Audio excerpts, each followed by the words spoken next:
A poor mother takes her daughter for ice cream with a few coins, but a young billionaire sees the scene and does the unthinkable. The park was full that Sunday afternoon. Families were scattered across the lawns, children ran between the trees, and the sound of laughter mixed with the distant noise of skateboards on the pavement. The sun was strong, but a gentle breeze helped make the heat bearable. Annie held Nina's hand as they walked slowly along the sidewalk.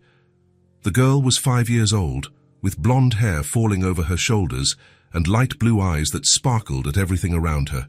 She wore a simple polka-dot dress, already a bit faded but clean and well cared for. Annie wore jeans and a white blouse. Nothing flashy, nothing that would draw attention. They didn't come to the park often. Sunday was Annie's only day off, and even then, she spent most of it doing laundry, cleaning the house, and organizing for the week ahead. But today she had decided to go out. Nina deserved this moment. She deserved to see other children playing, to feel the sun on her face, to run around a little. "Look, Mommy!" Nina pointed to a group of pigeons fighting over crumbs near a bench. "They're fighting!" Annie smiled. "Let them be. There's enough food for everyone." Nina let go of her mother's hand and ran towards the pigeons, which flew away in a flurry. She laughed loudly, clapping her hands and jumping.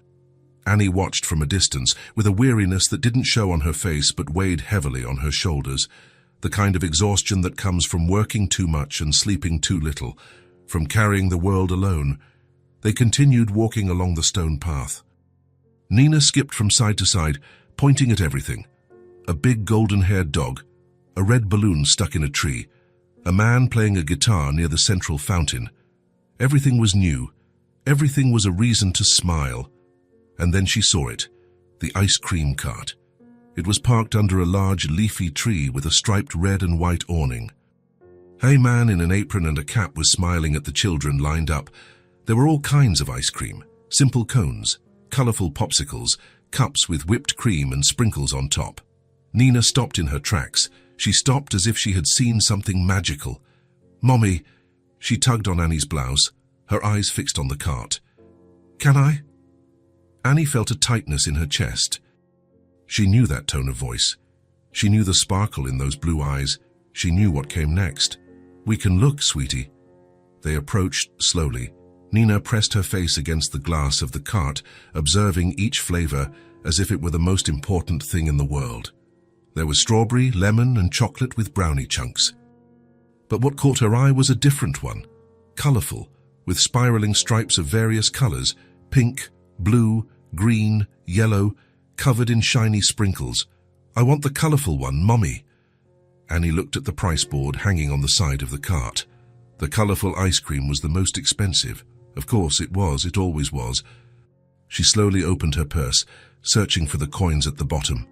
She counted mentally. She had enough to get through the week, enough to buy bread, milk, maybe some eggs and rice. She didn't have enough for a colorful ice cream and still make ends meet. "I'm sorry, sweetie, it's too expensive." Nina didn't answer right away.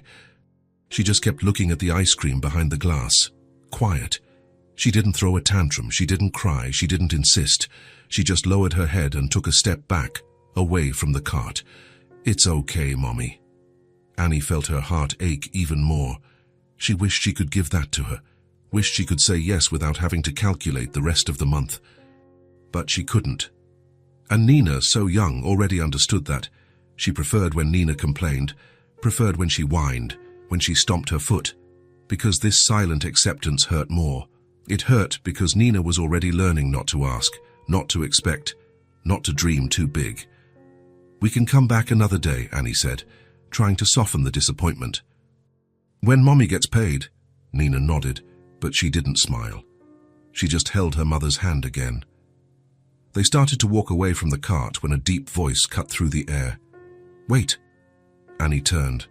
A man was standing a few feet away, tall, broad-shouldered, with dark hair and a few grey strands at his temples.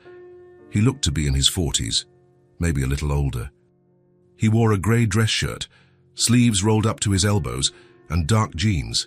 He had a watch on his wrist, discreet but clearly expensive. He didn't seem like the type to come to the park on Sundays. He looked serious. He looked tired. He looked distant. He looked at Nina, then at Annie. "May I?"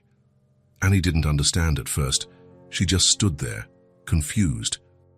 "May I buy her the ice cream?" he repeated, his voice calm, unhurried. There was no tone of pity, no superiority. It was just a question. Annie hesitated. She didn't know this man. She didn't know what to say. Part of her wanted to say no, thank him politely and leave. That's how she had learned to live, without depending on anyone. But another part saw something in his eyes. It wasn't pity. It wasn't arrogance. It was something else, something quiet. You don't have to. I know." He took a step forward but maintained a respectful distance. "But I want to." Nina looked at her mother, confused, waiting. Annie took a deep breath. She thought about refusing again. But then she looked at her daughter, at the way she held her hand so tightly, at the way she was still looking at the ice cream cart. "Okay." The man nodded and went to the cart.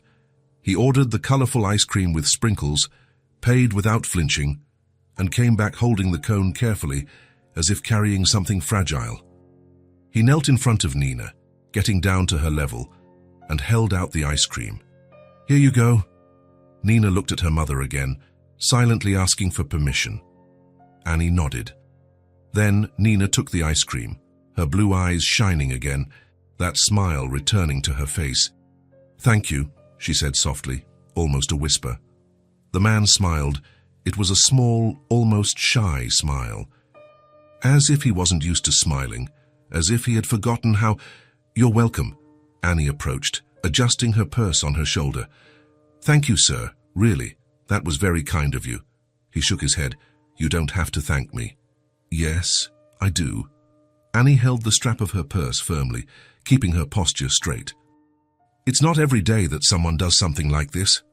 He looked at her for a moment, as if he wanted to say something but didn't know what. Then he looked away and put his hands in his pockets. "Enjoy your Sunday." And he began to walk away, strolling slowly through the park. Nina licked her ice cream, happy. But she was still watching the man as he left. Watching with that pure, childlike curiosity. "Mommy, he's nice." Annie watched him too. She saw the way he walked, slowly, alone, hands in his pockets, shoulders slightly slumped. She saw how he didn't look at anyone, how he seemed to be there, but at the same time not there at all. Like someone who was present only physically, but distant in every other way. "Yes, he is, sweetie. Yes, he is." Miles didn't know why he had done that.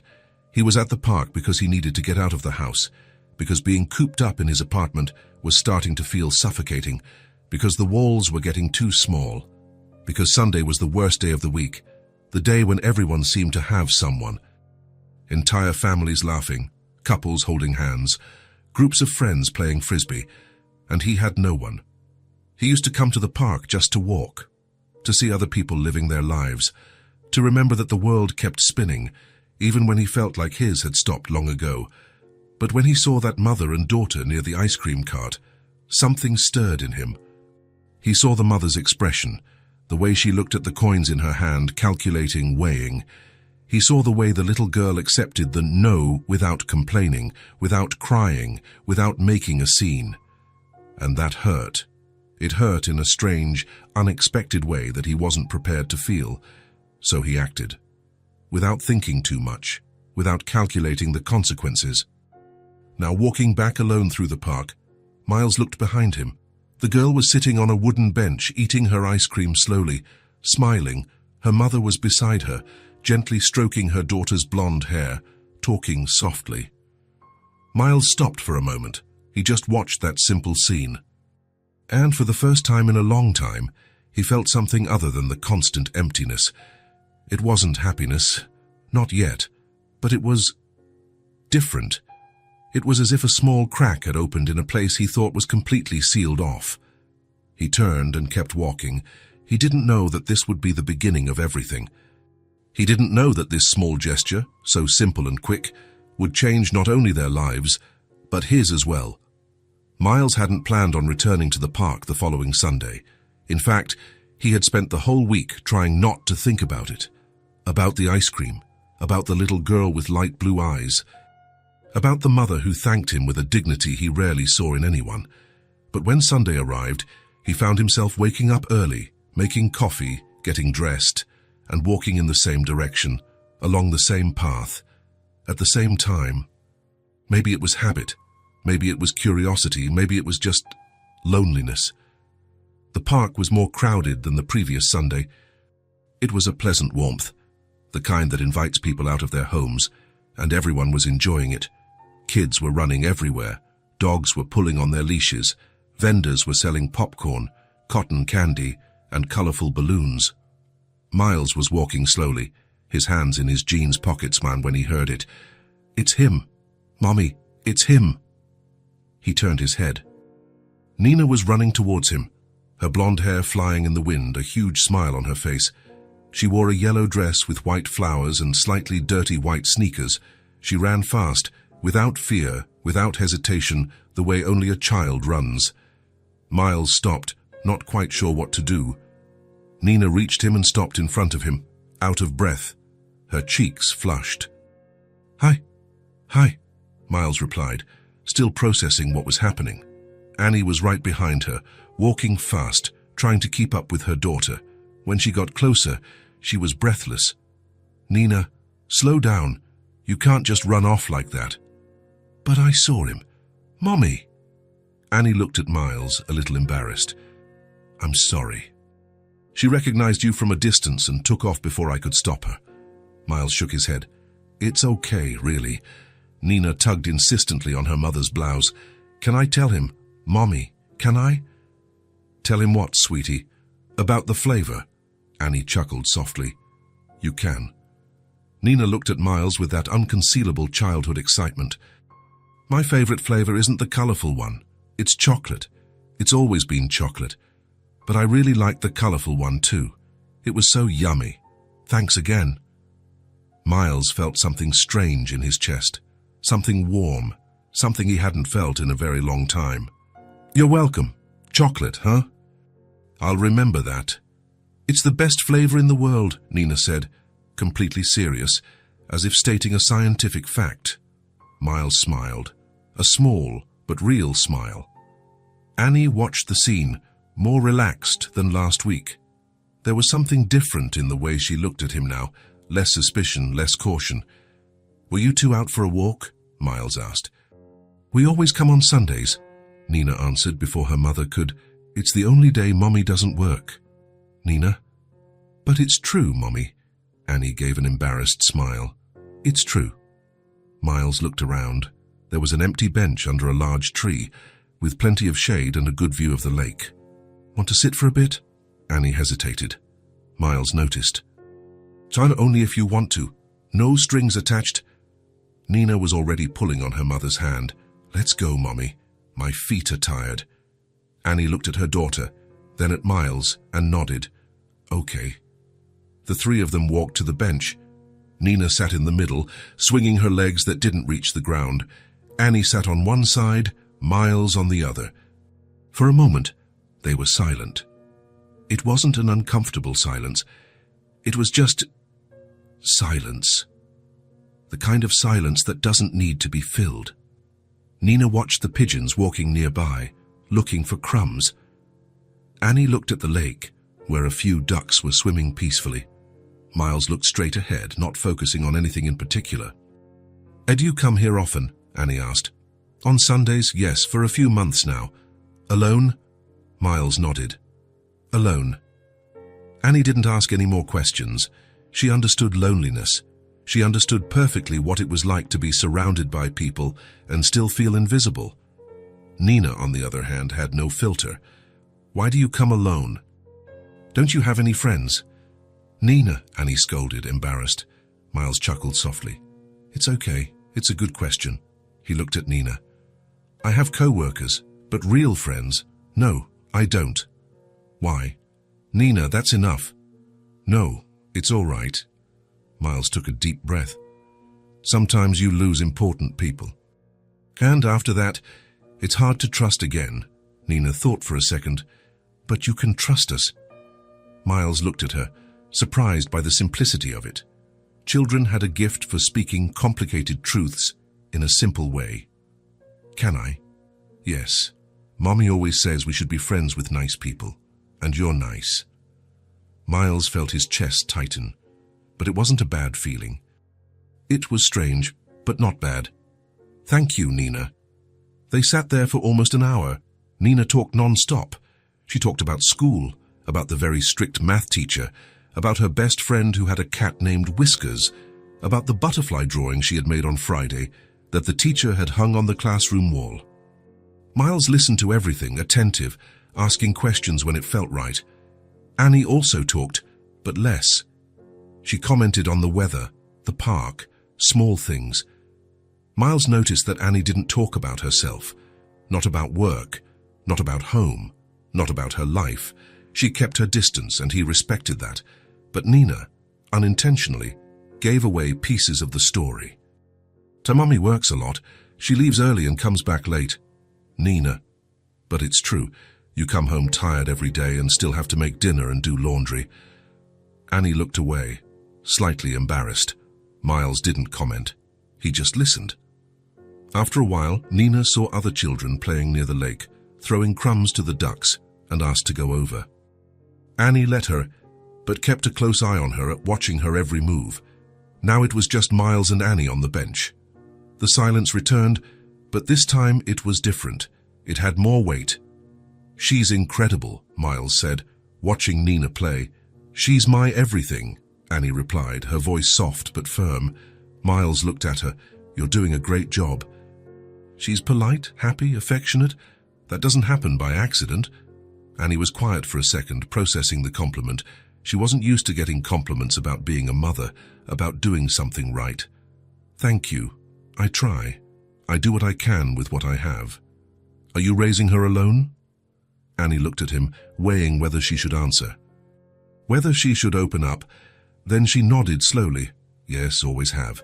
Her father was never in the picture, never wanted to be. Miles didn't press. He completely respected her space. They sat there for a few more minutes, just watching Nina play with other children. She was laughing, running, completely at ease. Sometimes they didn't need to talk. The silence was enough. Nina came running back after a while, her face flushed from all the activity. Mommy, I made a friend. She's 5 years old too. That's great, sweetie. Nina threw herself onto the bench between them, breathing heavily. I'm tired. Annie lovingly ran a hand through her daughter's blonde hair. Rest for a little bit. Nina looked at Miles. Dad, you like to draw. I'm not very good at it. I am. The teacher always praises my drawings. It's true, Annie confirmed. She draws very well. Can I make a drawing for you? Nina asked spontaneously. Miles felt something stir in his chest. I would like that very much. Then I'll do it. I'll make a really pretty drawing and bring it to you. When? Nina thought for a second. Next Sunday. Will you be here? Miles looked at Annie, waiting for her approval. She nodded with a small smile. I will, Miles replied.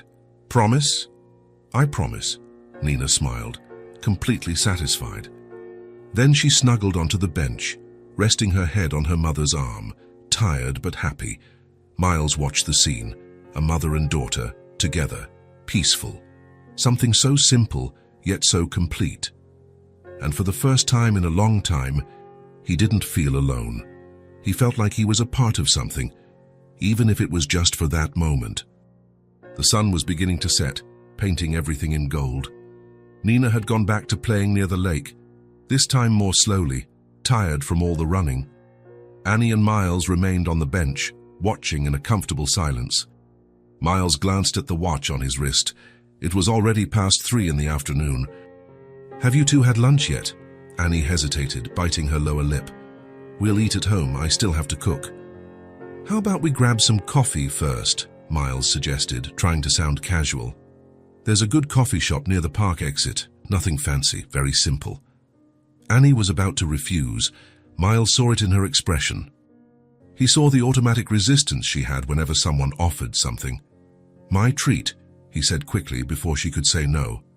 Just coffee, nothing major, no strings attached.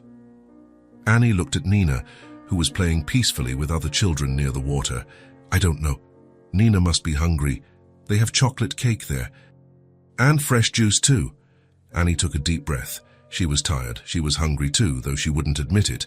And the idea of not having to cook as soon as she got home was tempting. "Okay," she said finally, "but I'm paying for my share." "You don't have to." "Yes, I do." Miles realized it was no use arguing. Not now. Annie had her pride. She had dignity. And he respected that completely. "As you wish." He stood up from the bench and called for Nina, who came running with flushed cheeks. "We're going to get coffee. They have chocolate cake." Nina's blue eyes lit up. "Really? Really?" Nina took her mother's hand and Miles's hand, one on each side, and the three of them walked together towards the park exit. The coffee shop was small and cozy. It had light wooden tables, green plants in the windows, simple pictures on the walls, and a wonderful smell of fresh coffee in the air. It wasn't fancy. It was simple, familiar. The kind of place where people went for a real conversation, not to impress anyone. They sat near the window at a round table. Nina sat in a high chair, swinging her legs under the table. Annie sat facing the window with a view of the park. Miles sat facing them. A young waitress in a blue apron came to take their order, smiling. "What can I get for you?" Nina looked at the menu on the wall with wide eyes. "Can I have chocolate cakes, Mommy?" "You can, sweetie. But just one piece. And orange juice." The waitress jotted it down, smiling at the little girl. "Anything else?" Annie ordered a latte. Miles ordered black coffee, no sugar. "Do you have sandwiches?" Miles asked. "We do. Chicken salad, cheese." Miles looked at Annie. "Do you want something to eat?" "No, thank you. Just the coffee." Miles knew she was lying. He could tell by the way she quickly glanced at the menu before looking away, by the way she held her purse on her lap.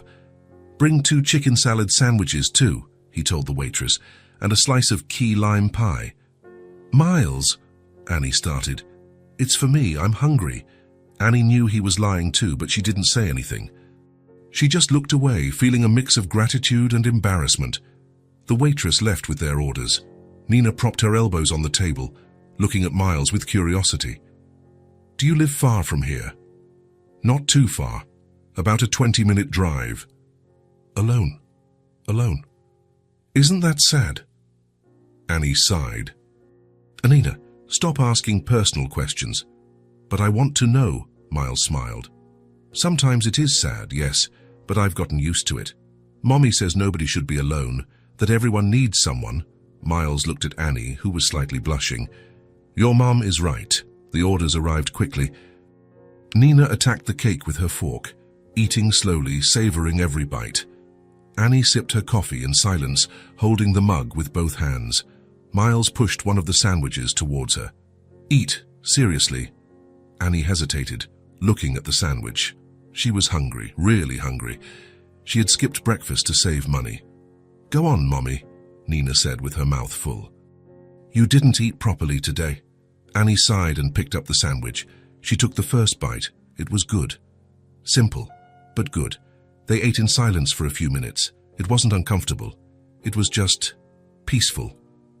"What do you do for work?" Annie asked, breaking the silence.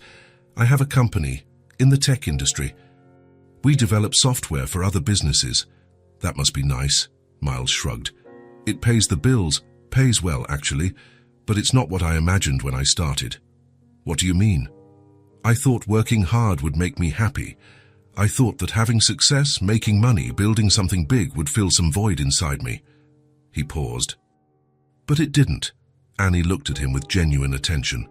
"And what do you think does fill it?" Miles looked at Nina, who had cake on her cheek and a huge smile on her face. "I don't know yet, but I don't think it's money. It has to be something else, something real." Annie smiled faintly. "Money helps a lot. It solves a lot of practical things. But it doesn't solve everything, no." "You're absolutely right." They fell silent again.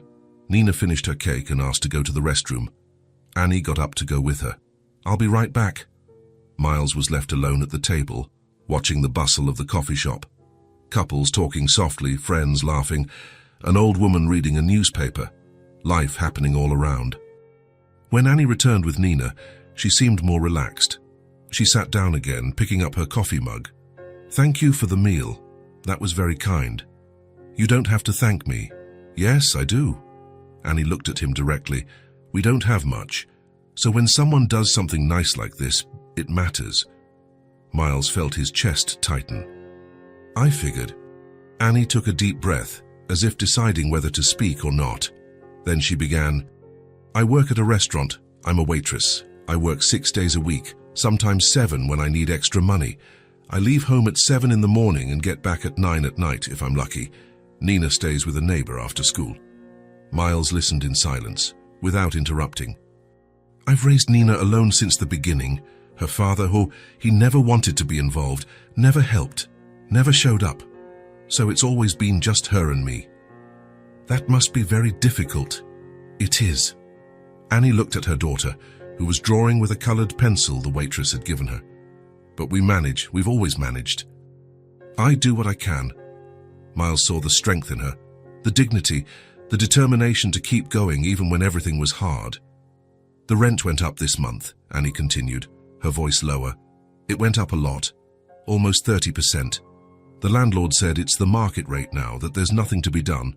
That's outrageous. It is, but I have nowhere else to go. I can't afford a better place, so I accept it and try to work overtime. You're already working too much. I know. Annie gave a tired smile. But there's no other choice, you know? I have to pay the bills, I have to feed Nina, I have to keep a roof over our heads. Miles was silent for a moment, thinking, evaluating. Can I ask you a question? You can. Have you ever thought about changing jobs? Annie laughed without humor. Every day, but I'm not qualified. I didn't finish college. I have no experience in anything other than serving food. Do you know how to use a computer? Annie frowned. The basics. Why? Miles took a deep breath. He was about to do something he hadn't planned, but it felt right. I'm looking for a receptionist at my company, someone to answer phones, organize schedules, greet clients, nothing too complicated. Business hours, Monday to Friday, 9 to 6. Annie stopped drinking her coffee. She looked at him, processing. Are you offering me a job? I am. Why? Because I need someone, and you need a job. Miles looked directly into her eyes. This isn't charity, Annie. It's a real job. You'd get a salary, benefits, everything by the book. It's not a favor. Annie was silent, her eyes shining slightly. I don't know what to say. You don't have to say anything now. Think about it. But I have no office experience. You'll learn. It's simple. Answering phones, scheduling meetings, greeting people. You deal with customers every day at the restaurant. It's similar. Annie fidgeted with her empty cup, thoughtful. What would the salary be? Miles named a figure. It was more than she made at the restaurant. Much more. Annie's eyes widened. That's a lot. It's the fair salary for the position. Miles, I can't accept this. You're doing this out of pity. I'm not. Miles leaned forward, serious. I don't do charity. I never have. If I'm offering, it's because I genuinely need someone and I think you can handle it. If it were charity, I would just give you money. But it's not that, it's a job. Annie looked at Nina, who was still drawing, oblivious to the conversation. I don't know. Think about it. No pressure. If you don't want it, that's fine. We'll still be friends. Miles paused. But if you do, the position is there. Annie bit her lip, her eyes welling up. Why are you doing this? Miles thought about the answer. He thought about everything he had felt in the past few weeks, the loneliness, the emptiness, and how this mother and daughter had changed something in him. Because helping you is the most right thing I've felt like doing in a very long time. Annie looked away, discreetly wiping the corner of her eye. Thank you, truly. You don't have to thank me. Just think about it and give me an answer when you're ready. And if I say no, we'll keep seeing each other here at the park, keep having coffee, keep being friends. Miles smiled. Our friendship doesn't depend on this. Annie looked at him, and for the first time there was complete trust in her gaze. I'll think about it. That's all I ask. Nina held up her drawing. Look, Mommy, I made a heart. Annie smiled, wiping away the last of her tears. It's beautiful, sweetie. Nina offered the drawing to Miles. It's for you. Miles took the paper carefully, looking at the red heart in the center. Thank you, Nina. I'll keep it. Really? Really? Nina smiled, satisfied. They stayed at the coffee shop a little longer, talking about lighter things. Nina talked about school, about the new teacher, about the kitten her friend got. Miles talked about the park, about how he enjoyed walking there. Annie talked about how Nina loved to draw, how she filled entire notebooks with colorful pictures. It was simple conversation, good conversation, heartwarming conversation. When the sun was lower, Miles glanced at his watch. It's getting late. Do you two need to go? Annie looked out the window. Yes, I still have some things to do at home. They stood up. Miles paid the bill at the counter before Annie could protest again. When they left the coffee shop, the air was cooler. The streetlights were beginning to turn on. Annie held Nina's hand. Thank you for everything, for the coffee, the conversation, for everything. It was great, really. Nina looked at Miles. Will you be back next Sunday? I will. Promise. I promise. Nina smiled and suddenly hugged his leg, taking Miles by surprise. You're nice. Miles felt something stir in his chest, something warm, something he hadn't felt in years. He knelt down and hugged Nina back. You're nice too, Nina. Annie watched the scene, her eyes still shining. When Nina let go, she looked at Miles one last time. I'll think about what you said, carefully, seriously. No pressure, in your own time. Thank you for believing in me. It's not about believing. I know you can do it. Annie smiled. A small but genuine smile. They said their goodbyes there at the exit. Annie and Nina went one way, Miles the other. But when Miles looked back, he saw Nina waving. And he waved back. He went home different that day. He went home feeling like he had done something that mattered. Something real. Annie didn't sleep well that night. She lay staring at the ceiling of her small room, listening to Nina's calm breathing on the mattress beside her. The house was quiet. Just the distant sound of cars passing on the street. Miles's offer wouldn't leave her mind. A real job, fixed hours, a better salary, free weekends. It seemed too good to be true. It seemed impossible. And that's exactly what scared her. She spent the entire week thinking. Working at the restaurant, waiting tables, clearing trays, forcing smiles for customers who barely looked at her. But her mind was elsewhere. Could she handle it? Was she capable? Wouldn't Miles regret it? What if it was charity in disguise? What if he felt sorry for her? Annie didn't want pity. She never had. She had always managed on her own, always worked hard, always held her head high, even when everything was difficult. But this offer was different. It was a real chance, an opportunity to change things, to have a slightly better life, to give more to Nina, and that weighed on her. On Wednesday night, Annie came home exhausted. Her legs ached, her back ached. She had worked a double shift because a co-worker had called in sick. Nina was in the living room, drawing on the floor, colored pencils scattered everywhere. The neighbor had just left. Hi, Mommy. Nina jumped up and ran to hug her mother. Annie hugged her daughter tightly, feeling the exhaustion weigh on her even more. Hi, sweetie. Did you eat? I did. Mrs. Rose made pasta. That's good. Annie dropped her purse on the sofa and went to the kitchen. She opened the fridge. There wasn't much inside. She took an apple and sat at the small table. Nina followed, climbing onto the chair next to her. Mommy, are you sad? Annie looked at her daughter, surprised. Why do you think that? Because you're quiet. You always get quiet when you're thinking a lot. Annie smiled faintly. Nina was little, but she noticed everything. I'm just tired, sweetie. Nina was silent for a moment, swinging her legs on the chair. Is it because of Miles? Annie stopped chewing. What do you mean? You're thinking about what he said, about the job. Annie took a deep breath. There was no point in hiding it. Nina knew. I am thinking about it, yes. And are you going to take it? I don't know, Nina. Why not? Annie tried to find the right words, words a 5-year-old could understand. Because it's very good. And when things are too good, sometimes we get scared. Nina frowned, confused. Scared of what? Scared of not being good enough. Scared of letting him down. Scared that it's not real. Nina thought for a second.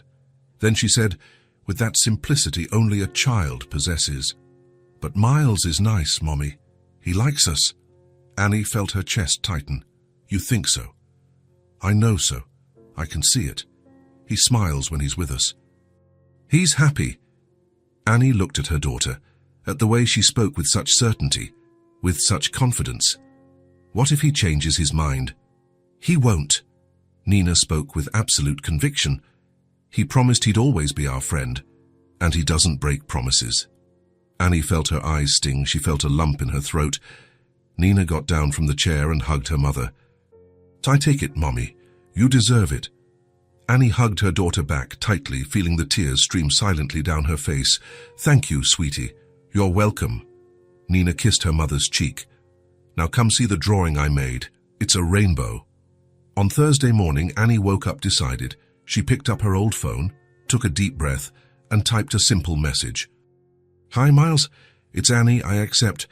I'll take the job. Thank you for the opportunity. She sent it before she could change her mind. The reply came quickly, in less than 5 minutes. Great, I'm very happy. Can you start next Monday? I'll send you the address. Annie smiled, feeling a huge sense of relief. Yes, I can, thanks again. No need to thank me. It's all going to work out. Annie put her phone away, took a deep breath, and felt something she hadn't felt in a very long time. Hope. On Saturday, Annie went to the restaurant to talk to the manager. She told him she was leaving, that she had found another job. The manager didn't even blink. He just nodded and said she could work until Friday. He didn't even thank her for the years she had given to the place. Annie walked out of the restaurant without looking back. On Sunday morning, Annie and Nina went to the park earlier than usual. Nina ran ahead, jumping, happy. Annie walked behind, her heart racing. She wanted to see Miles. She wanted to thank him in person. When they got near the bench where they always met, Miles was already there. Sitting, looking at the lake, Nina shouted from a distance, Miles! He turned, smiling. He stood up and waved. Nina ran to him, hugging his legs tightly. Hi, Nina. Hi, I made a new drawing for you. Really? I can't wait to see it. Annie arrived shortly after, a little out of breath. Hi. Hi. Miles looked at her, serious. So, we start on Monday? We start. Annie smiled, nervous. Thank you, really, for trusting me. It's not trust, it's certainty. You're going to do great. Annie felt her eyes sting again, but she held back the tears. I'll do my best, I promise. I know you will. Nina pulled on Miles's hand. Let's sit. I want to tell you something. The three of them went to the bench. They sat together as always, Nina in the middle, talking non-stop about school, about her new friend, about the drawing she had made. Annie watched her daughter, her heart lighter. For the first time in a long time, she felt that things were going to get better, that she had made the right choice. Miles glanced at her from the side and smiled. Everything's going to be okay, Annie. I know, she smiled back. Now I know. On Monday morning, Annie woke up earlier than usual. She took a shower, put on the best clothes she had, a pair of black pants and a simple white blouse. She combed her blonde hair and tied it into a ponytail. She took Nina to school, gave her a kiss on the forehead, and went straight to the address Miles had given her. The building was modern, with mirrored glass windows. Annie took a deep breath before going inside. Miles was waiting in the lobby. He smiled when he saw her. Ready? Ready. Annie smiled back, nervous but determined. Miles showed her the office, introduced her to the team, explained her duties. It was all simple, just as he had said. Nothing complicated. Annie paid attention to every detail. She wrote everything down. She asked questions. She wanted to do it right. At the end of the day, after everyone else had gone home, Miles stopped by the reception desk. How was the first day? Annie smiled, tired but happy. It was good, very good. Great. If you have any questions, just ask. Thank you, Miles, for everything. You deserve it, Annie. You deserve this and so much more. Annie felt her chest warm. She felt that here, in this place, she wasn't invisible. She was seen. She was valued. And that changed everything. That night, when she got home, Nina ran to hug her mother. How was it, Mommy? It was great, sweetie. Really great. I knew it. I knew it would work out. Annie hugged her daughter, her eyes filling with tears. Thank you for encouraging me, for believing in me. I always believe in you, Mommy. You're the best. Annie smiled. For the first time in a long time, she believed it too. Things were changing, and she wasn't afraid anymore. Annie had been at the company for 3 weeks. 3 weeks that had completely changed everything. The fixed hours, the better salary, the free weekends with her daughter. For the first time in years, she could breathe. She could plan the month without panic. She could buy groceries without calculating every cent. She could take Nina to the park without guilt. She could sleep through the night without waking up startled, worried about the next day. And Miles continued to show up at the park every Sunday, without fail. On that particular Sunday, it was warmer than usual. The sun was strong, but a breeze helped. Nina had taken off her sneakers and was dipping her feet in the edge of the lake, laughing when the ducks came close. Annie and Miles were talking on their usual bench, watching. "How's it going at the company?" Miles asked, looking at her. "Really? You can be completely honest." "It's going well. Really well." Annie smiled, relaxed. "The people are nice to me. The work is calm, nothing I can't handle, and I get home before 7 every day. It's different." "Different how?" "I get to have dinner with Nina at the table, talking. I can help her with her homework. I can read her a story before bed. I can sleep." Annie paused, emotional. It had been a long time since I'd slept properly. Miles felt a strong pang in his chest. "I'm so glad it's working out. It's thanks to you." "No, it's thanks to you. You're the one making it work. You're the one putting in the effort." They sat in a comfortable silence for a moment, just watching Nina play with other children near the water. "Miles!" Nina shouted from a distance, waving with both hands. "Can I come here?" Miles got up from the bench and went to the edge of the lake. Nina took his hand, which was wet and cold. "Look how many ducks. 1, 2, 3, 6. 6 ducks." "6 indeed. You're very good at counting." Nina smiled, clearly proud. "My teacher said I'm good at math. She said I'm one of the best in the class." "Of course you are." "You're very smart." Nina swung her legs in the water, thoughtful. Then she looked at him with those sparkling blue eyes. "Miles, can you come to our house?" Miles looked at Annie, who had approached, visibly surprised. "Nina." "Please, Mommy. I want to show him all my drawings, and my toys, and my room, and the bookshelf you made." Annie was flustered. The apartment was small, very small, simple. There was nothing special about it, nothing impressive to show. "Sweetie, Miles probably has important things to do." "I have nothing to do," Miles said quickly, without a second thought. "If you don't mind, I'd love to see it." Annie hesitated. She bit her lip, insecure. "It's very simple, Miles. Very small. Tastes nothing like what you must be used to. I want to see it, really, only if you're comfortable with it." Annie looked at her daughter, whose eyes were shining with pure hope. Then she nodded slowly. "Okay, but don't expect much, all right? It's just a normal home." The apartment was about a 15-minute walk from the park, on a quiet, tree-lined street. It was a low-rise building, only 3 stories, with peeling paint and bars on the windows. They climbed the narrow stairs to the 2nd floor.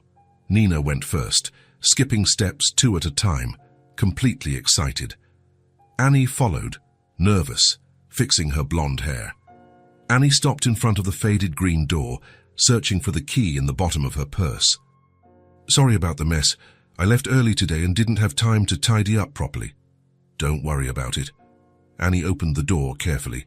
Miles stepped inside and stopped right at the entrance, taking it all in. The apartment was small indeed, very small. An open-plan living room and kitchen, a short hallway leading to the bedrooms. The furniture was old but extremely well kept. A brown sofa with colourful pillows scattered on it, a coffee table with stacked magazines and a vase of artificial flowers, a small, light wood bookshelf filled with books, photos and Nina's framed drawings. But what caught Miles's attention the most wasn't the size or the worn-out furniture. It was the smell. It smelled of freshly brewed coffee, of homemade cake, of coconut soap and flowers. It smelled like home. It smelled of a life being lived. The walls were completely covered in Nina's drawings, giant butterflies, colourful houses, vibrant rainbows, red hearts. Some with makeshift cardboard frames, others taped directly to the wall with clear tape. There was a red and white checkered blanket thrown over the sofa. There were small plants on the windowsill, some with flowers, others just green, but all of them alive and well cared for. There was life in there. There was soul. There was love in every corner. "It's small, I know," Annie said nervously, quickly arranging the sofa pillows, "but it's what we can afford. It's what we have." Miles looked at her, completely serious. "It's beautiful, Annie. It's truly beautiful." Annie stopped fluffing the pillows, surprised. "Really? Very serious. It's welcoming. It's full of life. It's a real home." Annie felt her face grow warm, blushing slightly. She wasn't used to compliments like that. Sincere compliments. Nina pulled hard on Miles's hand. "Come see my room, come on." She practically dragged Miles down the short, narrow hallway. The room was tiny. It could only fit a single bed, a small dresser with stuck drawers, and a wooden shelf filled with colourful children's books and stacked drawing pads. But the walls were completely, absolutely covered in drawings. Every available inch had colour, pure life, limitless imagination. "Did you make all of these?" Miles asked, genuinely impressed. "All of them. Mommy has kept all my drawings forever. She never throws any away." "They are absolutely beautiful, Nina. You have so much talent." Nina grabbed a thick notebook from the shelf, nearly knocking others over. "Look at this one. I made it last week at school." Miles sat on the edge of the narrow bed, and Nina immediately sat beside him, carefully opening the notebook. They were simple children's drawings, but full of touching details. Houses with flower gardens, smiling, colourful animals, people holding hands, hearts everywhere. Annie appeared at the bedroom door, leaning against the frame, silently watching the scene. Miles sitting on her daughter's bed, listening to every word with genuine attention. Nina talking non-stop, excited, completely at ease, happy. "Want some coffee?" Annie asked softly, almost shyly. Miles looked at her and smiled warmly. "I'd love some." "Thank you." They went back to the living room. Nina stayed on the wooden floor, drawing in a new notebook. Miles sat on the brown sofa. Annie went to the tiny kitchen to make coffee. Miles observed the room more calmly now, without rushing. There were photos on a shelf. Annie and Nina at the beach, smiling under the sun. Baby Nina, sleeping on her stomach. A younger Annie, clearly pregnant, smiling with a protective hand on her round belly. "Coffee's ready," Annie said gently, bringing 2 simple white mugs. She sat on the sofa next to him, leaving a small but respectful space between them. Miles took the hot mug and took a careful sip. "This is very good, really, really good." "Thank you. It's one of the few things I know how to do well." They sat in a peaceful silence for a moment, just sipping their coffee slowly. Nina continued to draw on the floor, completely focused, her tongue sticking out. "You have a real home here," Miles said suddenly, looking around attentively. "There's love in every corner, there's care, there's real meaning." Annie looked at him, clearly surprised by the observation. "You really think so?" "I know so. I can feel it in the air. Anyone would." Annie looked away, nervously fidgeting with her hot mug. "I've always tried to make this a good place for Nina, even with so little money, even with old furniture and peeling walls. I always wanted her to feel safe here.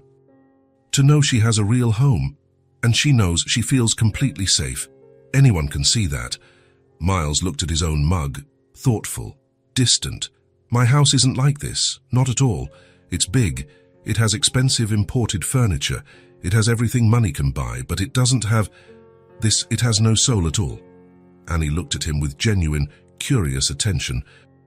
Why not? Miles took a deep breath before answering. Because I've lived alone for many years, because I've never had anyone to share all that space with, because it's just a place where I sleep and keep my things. It's not a home. It never has been. Annie felt a pang of empathy in her chest, but it can be. It can still become a real home. How? How do I do that? By putting things in it that really matter to you. Photos of good times, objects that mean something to your heart, opening the windows, letting the natural light in, getting living plants. Annie smiled faintly. A home doesn't need to be big or expensive. It just needs to have life. It needs to have you really there. Miles looked at her, and in that exact moment, he felt something he hadn't felt in a very, very long time. True belonging. It wasn't physical attraction. It wasn't romance. It was something different, simpler, infinitely more profound. It was the comforting feeling of being in the absolute right place with the right people. So I thank you for letting me in here today, Miles said, completely sincere, for letting me see all this, for trusting me. Thank you for wanting to really get to know it. Annie smiled, more relaxed now. It's not much, but it's ours. It's what we built together. It's perfect just the way it is. Nina suddenly stood up from the floor, carefully holding a piece of paper. Miles, I finished. Finished what, Nina? The special drawing I promised to make. Remember, at the park a few weeks ago, I said I was going to make a very special drawing just for you. Miles leaned forward, interested. I remember perfectly. Can I see it?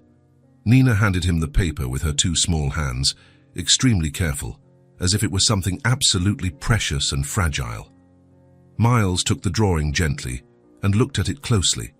It was their park bench, leafy green trees on both sides, colorful ducks swimming in the blue lake in the background, white clouds in the sky, and sitting on the bench, 3 people drawn with great care. A blonde woman with long hair, a small blonde girl, and a tall man with dark hair. Annie, Nina, and him together. At the top of the drawing, in large, colorful, and neat letters, "You are our friend." Miles stood completely still, just staring. He felt his throat tighten. He felt his eyes burn intensely. He felt something break inside his chest. "Do you like it?" Nina asked anxiously, biting her lip. "Is it pretty?" Miles couldn't speak right away. He could only nod, too emotional. Annie noticed immediately. She saw his eyes shining dangerously. "Nina, I think he likes it very much," she said softly, touching her daughter's shoulder. Miles discreetly wiped the corner of his eye with the back of his hand and looked at Nina. "It's the most beautiful drawing I've ever seen in my entire life," Nina beamed, her eyes sparkling. "Really? Very serious, as serious as it gets. Can I keep it forever?" "Of course." "I made it especially for you to keep." Miles held the drawing with extreme care, as if it could tear or disappear at any moment. "I'm going to take very, very good care of it. I'm going to put it on my fridge, right in the center. That way, I'll see it every single day." "And you'll remember me every day?" "I already remember you every day, Nina. But now I'll remember you even more." Nina jumped up and hugged Miles with all the strength in her small body. "I like you so much, so much." Miles hugged the little girl back, holding her tight, feeling his chest literally explode with pure emotion. "I like you so much too, Nina. Much more than you can imagine." Annie watched the whole scene, her own eyes shining with restrained tears. She felt her heart warm completely. She felt deep gratitude. She felt she had made the absolute right choice in letting Miles into their lives, in trusting him. When it was getting dark outside, Miles finally got up to leave. "Thank you for the whole afternoon. It was very special to me. Thank you for really coming," Annie said sincerely. "You can come back whenever you want. The door is always open for you." Miles looked at her, serious, intense. "Can I really come back? For real?" "Yes, you can. For real. You're always very welcome here. Always." Miles smiled. A small, but completely genuine smile full of relief. Nina hugged his leg tightly. "Come back soon, okay? Promise?" "I'll be back, I promise." They said their goodbyes at the green door. Miles went down the stairs slowly, holding the drawing with extreme care. When he got into his car, parked on the street, he sat still for a long moment, just staring at the colorful paper, 3 people on the park bench, smiling, together. "Happy, you are our friend." Miles felt something completely break inside him, something that had been locked up and closed off for years, something he honestly thought he would never feel again in his life. He wasn't alone anymore. He wasn't empty anymore. He had a place now. He had people who cared. He had something precious to protect, something true to care for. He had a home, even if it wasn't technically his. And for the first time in a very, very long time, he desperately wanted to come back. Not out of social obligation, not out of pity for anyone, but because there, in that small, simple, fragrant house, he finally felt truly at home. He felt completely alive. That night, when he arrived at his large, empty apartment, Miles didn't feel the usual suffocating weight. He went straight to the modern kitchen, opened the stainless steel refrigerator, and carefully placed Nina's drawing right in the center of the door with a colorful magnet. He stood there, just looking, and he smiled. For the first time in years, that cold apartment seemed a little less empty. For the first time, it felt like something was waiting for him when he came back. Something real, something that truly mattered, something that made it all worthwhile. It was Friday afternoon when Nina came home from school, skipping. Annie was in the kitchen preparing dinner. She heard the door open and her daughter run in. "Mommy, Mommy." "Hi, sweetie. Calm down. What is it?" Nina threw her backpack on the sofa and ran to the kitchen, holding a colorful piece of paper. Look what the teacher gave me." Annie dried her hands on a dish towel and took the paper. It was a simple, handmade invitation with drawings of musical notes. "Year-end performance, St. Clara's Elementary School, June 15th at 10 a.m. Come watch our students sing." Annie smiled. "How nice, sweetie. Are you going to sing?" "I am. We're going to sing 3 songs, and I get to wear a pretty outfit." Nina jumped excitedly. "Can I invite Miles?" Annie paused. "Miles?" "Yes, I want him to come." "Please, Mommy." Annie hesitated. The school was small, simple. The auditorium was old, with uncomfortable chairs and peeling paint. There was nothing special about it, nothing impressive. Miles was used to nice things, beautiful things. What would he think of this poor school? "Sweetie, Miles works and he must be busy." "But it's a Saturday." "He doesn't work on Saturdays." "Even so, he probably has other plans." Nina's face fell with disappointment. "But I really wanted him to go. Really, really." Annie looked at her daughter, at the way her eyes sparkled, at the way she held the invitation with hope. "Okay, we'll ask him. But if he can't make it, you won't be sad, promise. Promise." On Sunday, Annie brought the invitation to the park. Miles was on their usual bench, waiting. Nina ran ahead and jumped into his lap. "Miles, I have something to give you." "What is it?"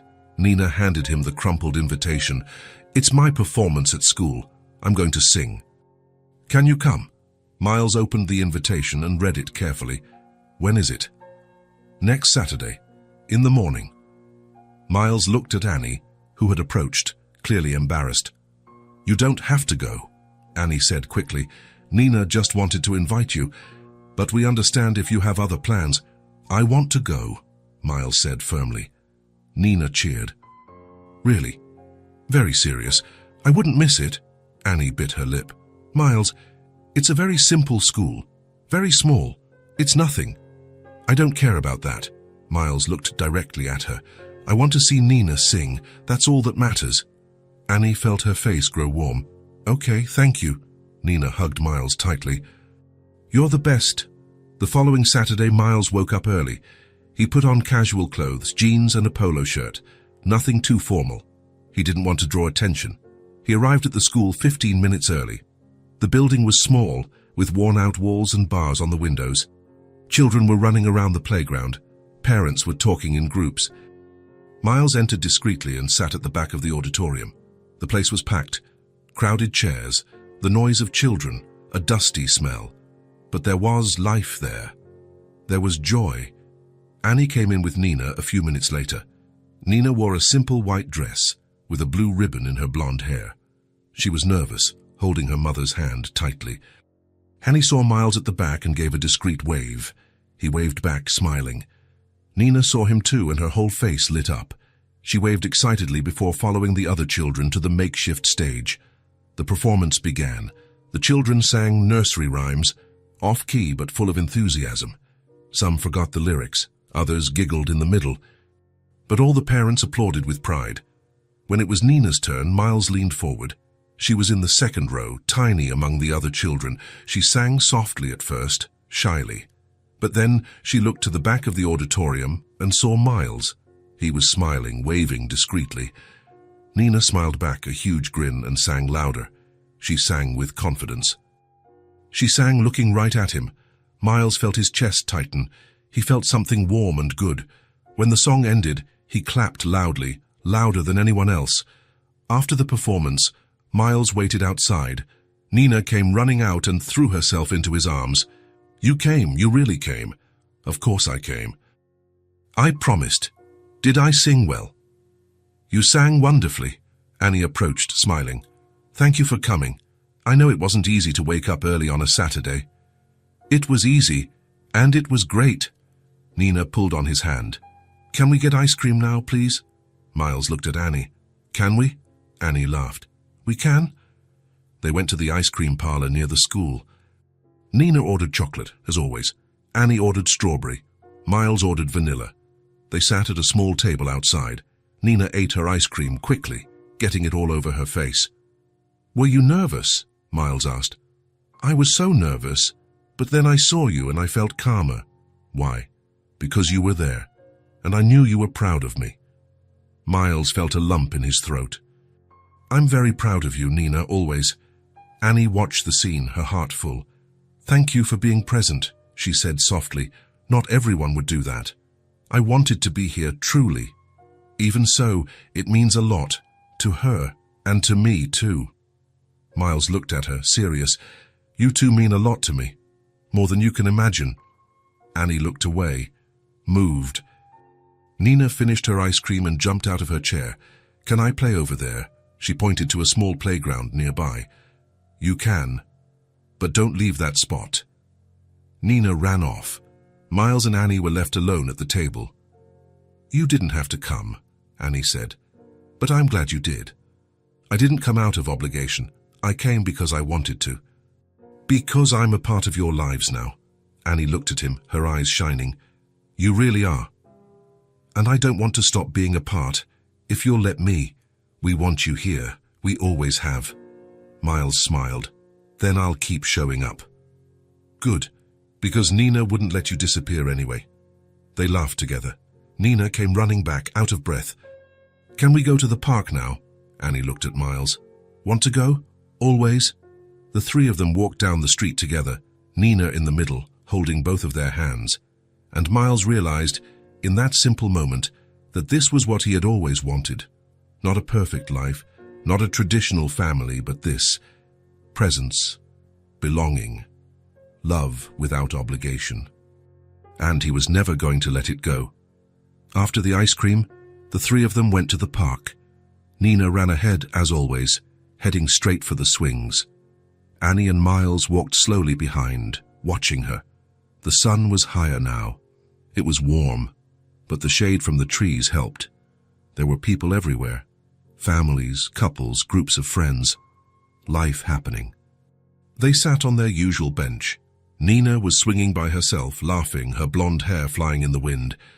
"She was so happy today," Annie said, smiling. "Thanks again for going." "You don't have to thank me so much. I wanted to go." Annie looked at him, curious. "Did you ever want to have kids?" Miles paused. The question caught him by surprise. "I did. A while ago I wanted to very much. And now? Now? I don't know. Things changed."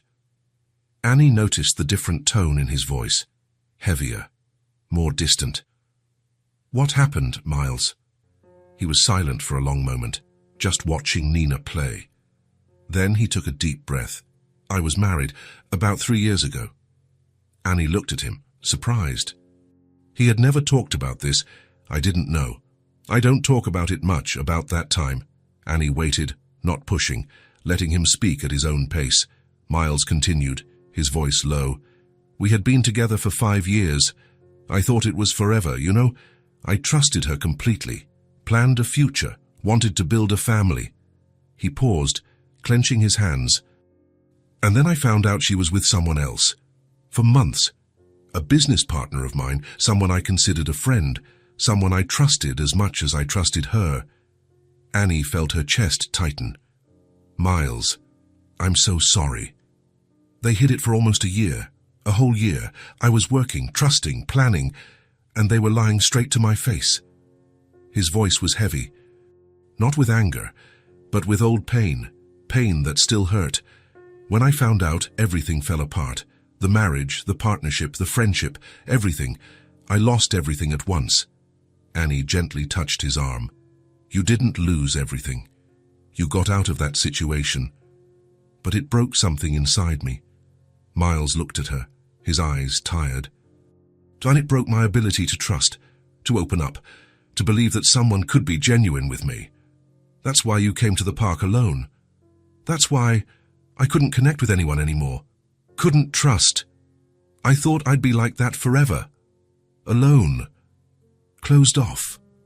He paused, looking at Nina, who was now jumping rope with other children. And then I met you two. Annie felt something tighten in her chest. I was betrayed by the person I trusted most. I thought I would never trust anyone again, that I'd never be able to. Miles looked directly at her. Until I met you two. Annie held his hand tightly. Miles, you showed me that there are still good people, genuine people. People who want nothing from me but to be together. His voice cracked a little at the end. Annie squeezed his hand harder. You have us now. Miles looked at her, his eyes shining. I do. You do. Yes. And we're not going to betray you. We're not going to hurt you. Annie spoke with a calm, confident firmness. You don't have to be afraid with us. Miles felt something break inside him, something that had been trapped for years.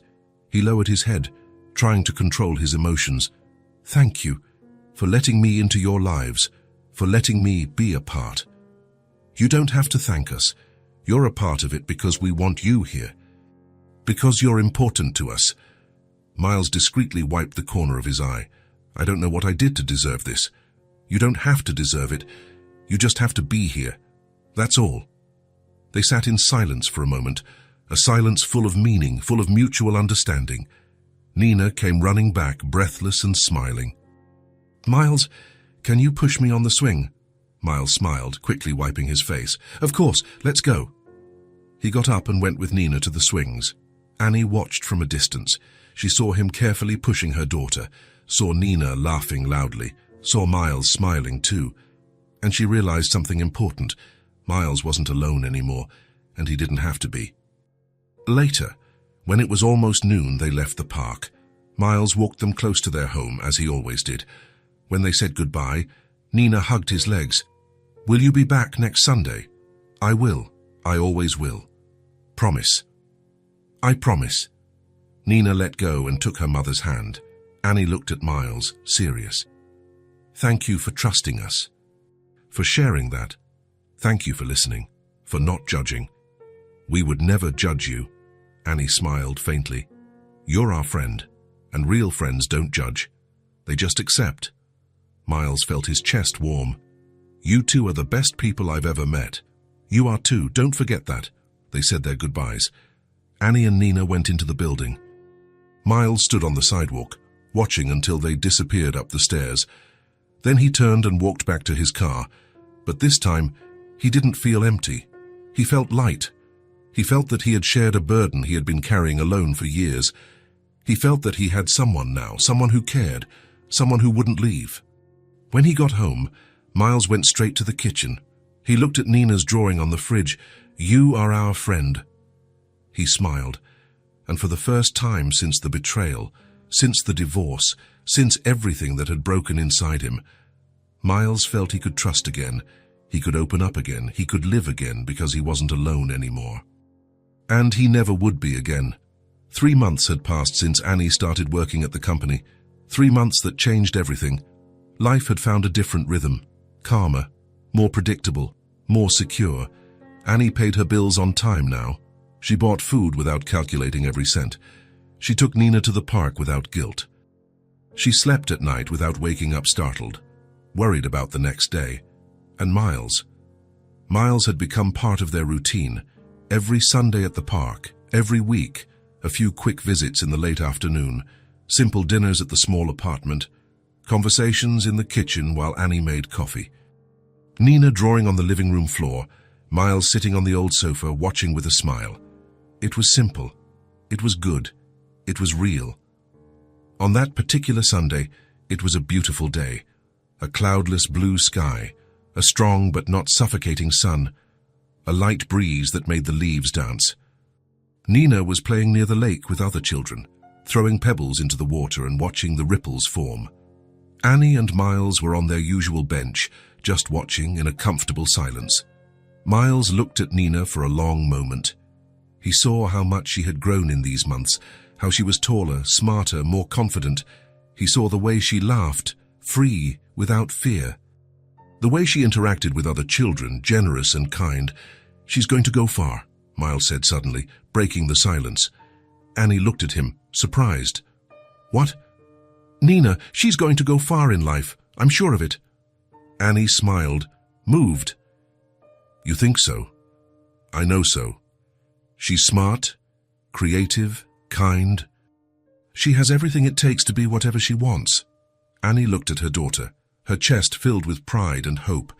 "I always wanted to give her more. I always wanted her to have opportunities I never had. But on my own, it was hard to see how that would be possible." Miles was silent for a moment, thoughtful.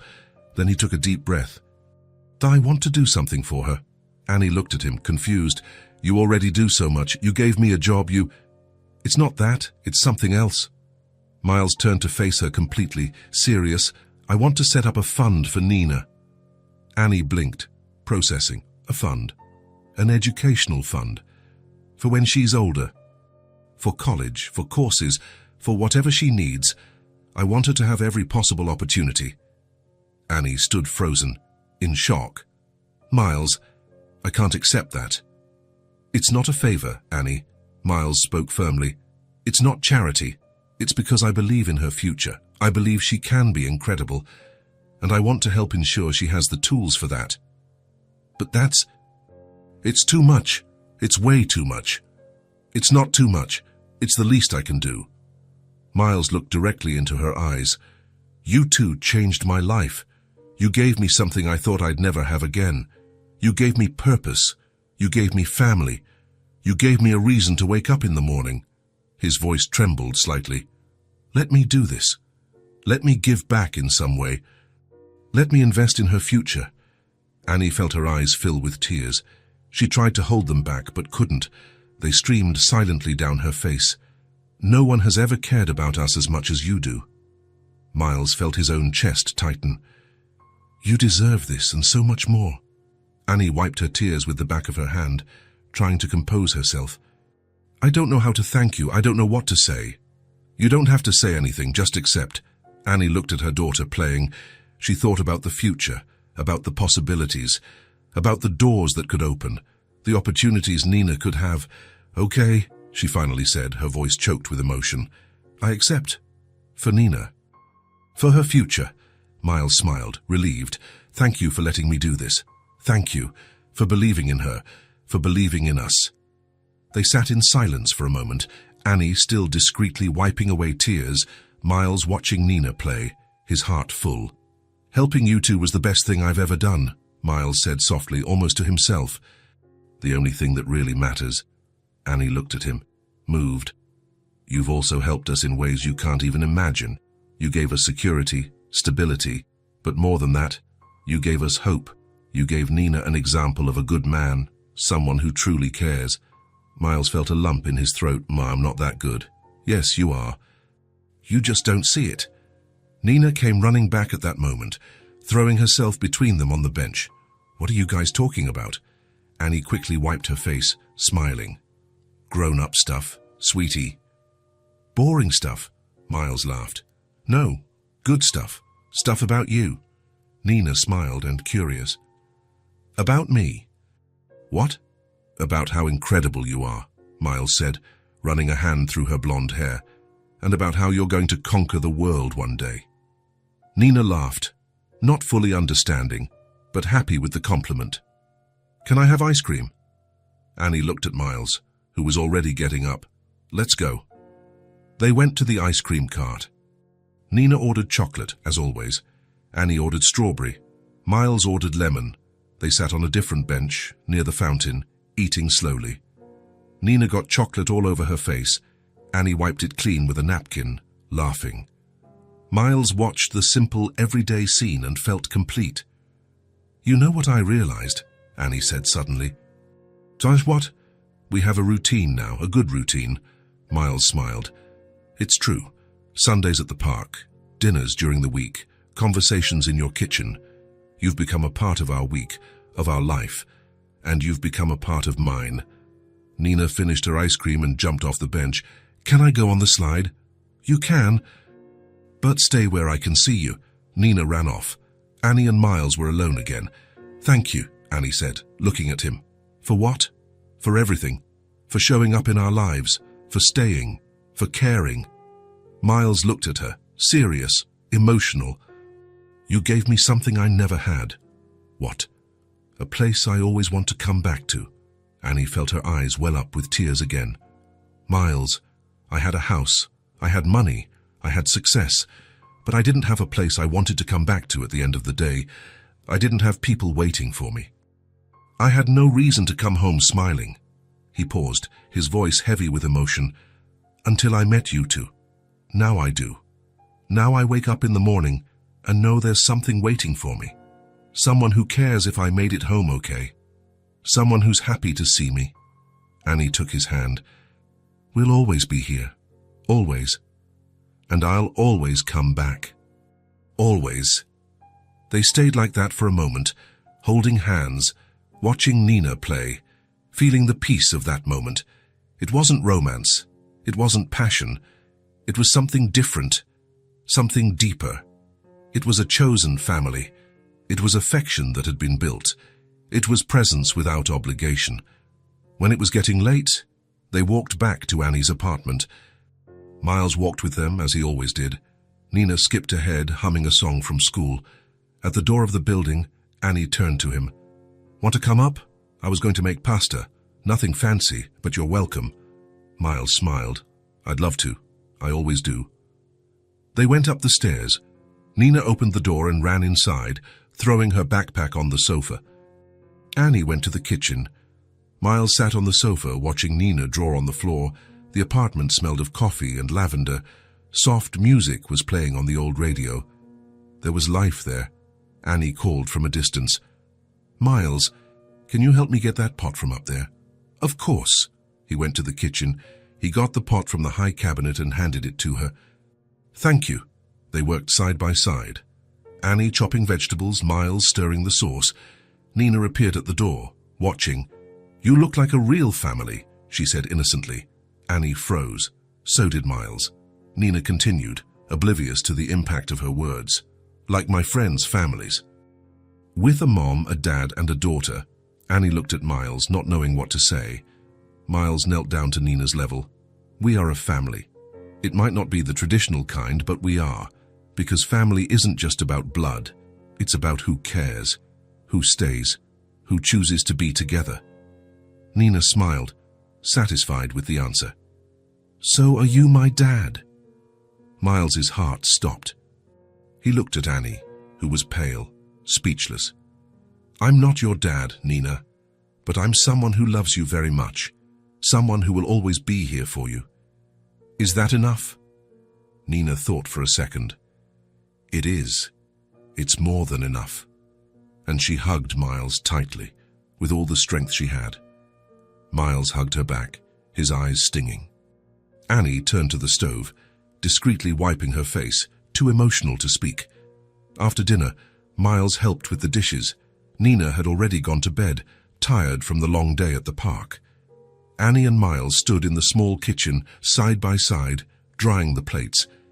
"Sorry about what Nina said," Annie spoke softly. "Fine about you being her dad. You don't need to apologize, she's a child. She sees things her own way. But I don't want you to feel pressured. I don't want you to think we expect something from you." Miles stopped drying the plate and looked at her. "I don't feel pressured. I feel honored that she sees me that way, that she wants me in her life like that." Annie looked at him, her eyes shining. "Are you sure?" "Absolutely," Miles smiled. "I chose to be here. I chose you too, and I'll keep choosing you. Every day." Annie suddenly hugged him, holding on tight.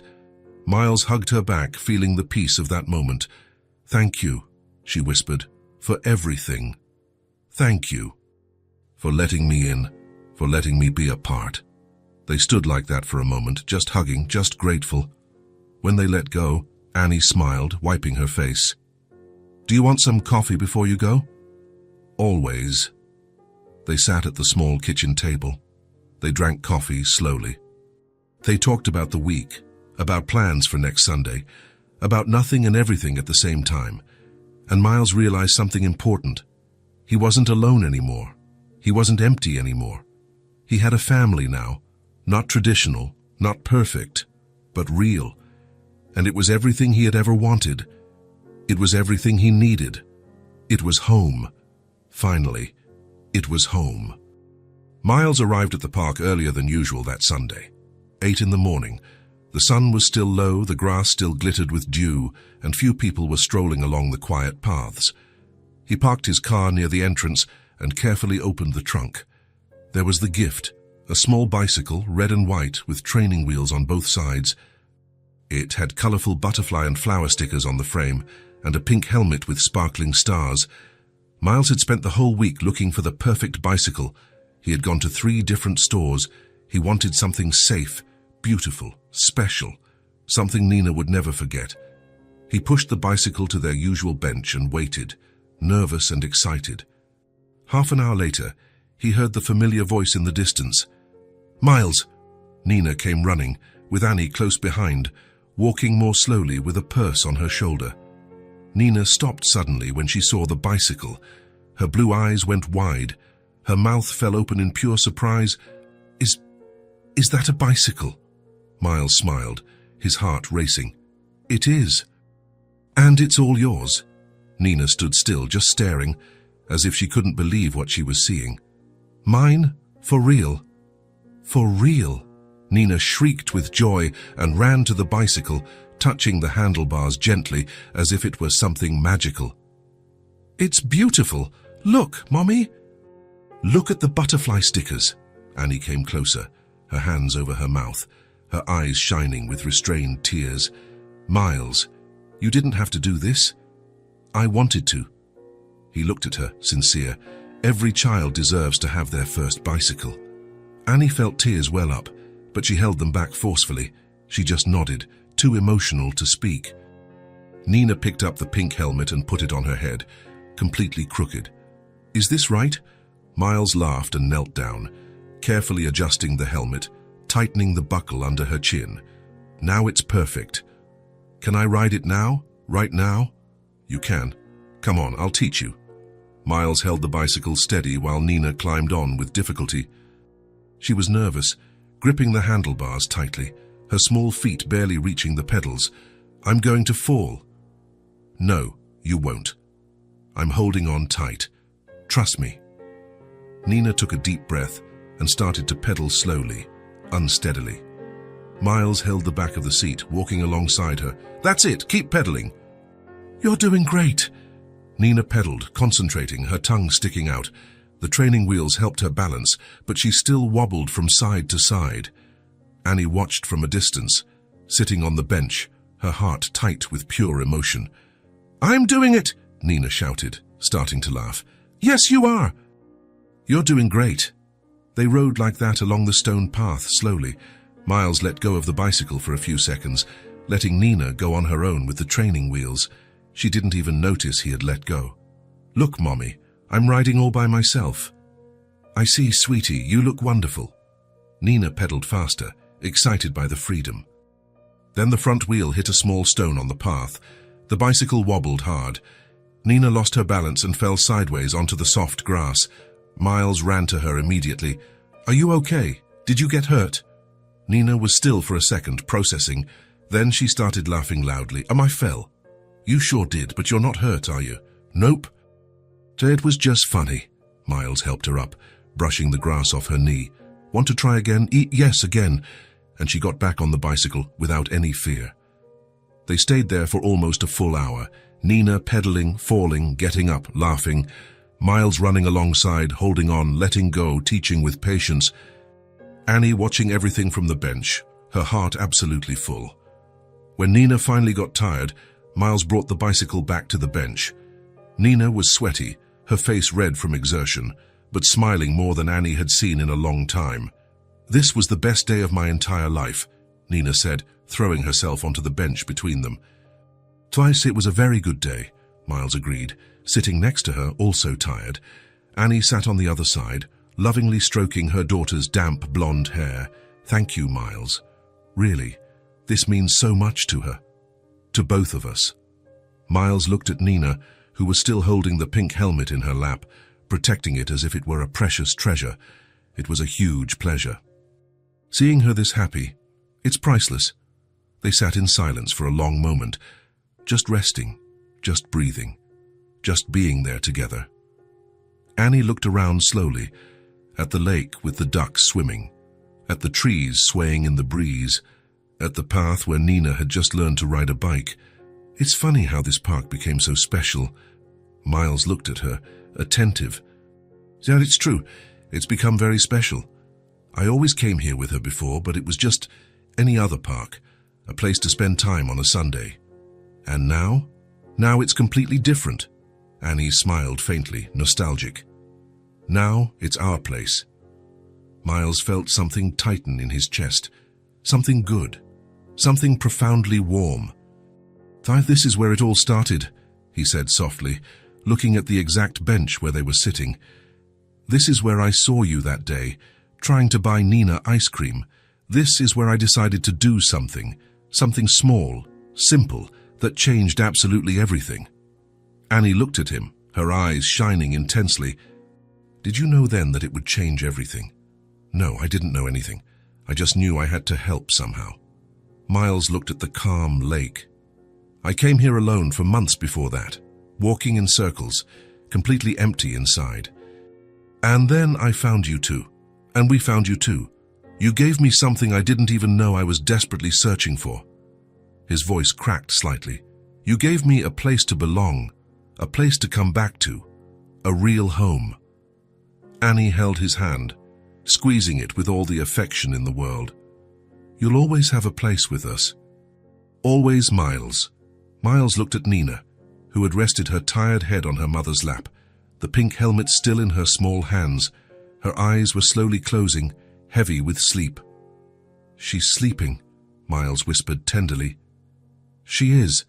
She used up all the energy she had." They stayed there completely still, not moving, not wanting to break that perfect moment. The park was more crowded now with the sun high. Families passed by talking, children played and shouted, vibrant life happened all around. But there, on that specific bench, the three of them were in their own private world. Miles looked at Annie. She looked back calm, and they didn't need to say a single word. Everything had already been said. In the Sundays spent at the park, in the coffees had in the small kitchen, in the simple shared dinners, in the long honest conversations, in the profoundly comfortable silences, they had built something completely real, something that didn't need complicated labels, didn't need elaborate explanations. It was family, in the purest way possible, in the truest way that existed. The sun climbed higher in the blue sky, the breeze became warmer and more pleasant. Nina continued to sleep soundly on her mother's lap. Miles didn't want to leave. He never wanted this moment to end. "Can we stay here a little longer?" he asked softly. You can stay as long as you want." Annie smiled gently. "We're in no rush at all." And they stayed, sitting on that old wooden bench, in the park where it all began months ago, where 3 lonely lives crossed by chance and became forever intertwined, where a lonely man found a true family, where a tired mother found real hope, where a little girl found someone who believed in her deeply, where everything finally made sense. And they didn't need anything else in the world, just this eternal moment.